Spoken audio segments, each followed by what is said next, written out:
Il y a un phénomène là que je trouve très amusant.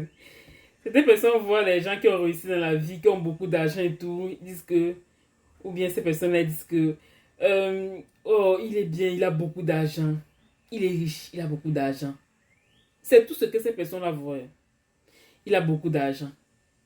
C'est-à-dire qu'il y a encore beaucoup de choses que vous devez faire. Il y a un travail profond que vous devez avoir, vous devez faire sur vous.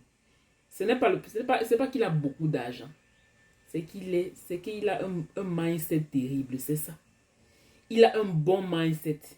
Et il se cultive. C'est ce qui est ici, qui fait sa richesse. Ce n'est pas l'argent qui est dans le compte bancaire.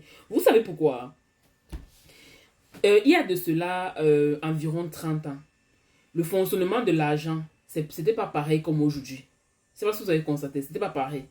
Il y a de cela 30 ans, l'argent circulait uniquement voilà, dans chaque pays. Il n'y avait pas déjà que tu es en Afrique, tu fais le business en Europe, tu es en Europe, tu fais le business en Asie et tout. Il n'y avait pas vraiment cela. C'était pas trop, en fait, ça ne se passait pas trop comme ça.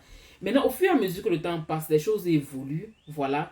Les business se font à travers le monde, ce qui fait que l'argent ne stagne plus, l'argent doit circuler. Vous voyez? Maintenant, si quelqu'un n'est pas assez avisé, n'est pas intelligent pour se mettre à jour par rapport au fonctionnement de l'argent, par rapport au système, pour se mettre à jour au fur et à mesure, vous pensez que cette personne-là va maintenir sa richesse? Il y a de cela 30 ans, stocker l'argent était bien, par exemple. C'était bien, tu pouvais stocker ton argent, tu vis tranquille et tout, parce que les échanges ne se faisaient pas à travers le monde entier. Vous voyez, tu peux stocker ton argent, tu achètes là ce que tu as acheté et tout. Tu es tranquille, tu vis tranquille. Mais aujourd'hui, si tu stockes l'argent, par exemple, tu stockes 1000 € pendant un an. En un an, tu n'auras plus 1000 €, mais tu auras 950 €. Vous voyez ce que ça veut dire? Donc, ça veut dire, imagine-toi, tu stockes ça en 10 ans. En 10 ans, tu stockes 1000 € en 10 ans, tu auras 650 €, tu n'auras plus 1000 €.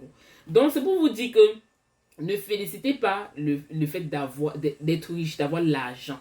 D'accord? C'est bien, mais félicitez plutôt le mindset, l'intelligence, la sagesse financière. Parce que la sagesse financière qui te dit que aujourd'hui, qui te dit que je dois me mettre à jour par rapport au système, par rapport au fonctionnement de l'argent, je dois me mettre à jour tout le temps. L'avantage avec les gens riches, c'est que les gens riches, eux, ils pensent, eux, ils réfléchissent beaucoup, ils se mettent à jour, ils mettent leurs informations à jour pour ne pas être obsolètes, pour évoluer avec le temps. Parce que les règles de l'argent changent au fur et à mesure. Au fur et à mesure que le temps passe, les lois changent. C'est comme demain, ça peut être autre. Vous voyez un peu. C'est ça. Avant, il n'y avait pas l'inflation comme aujourd'hui. Tu vas me dire que si tu étais riche avant et que tu te mets pas à jour aujourd'hui, tu vas toujours garder cette richesse-là. Tu vas être pauvre. Vous comprenez que la vraie richesse, c'est ça.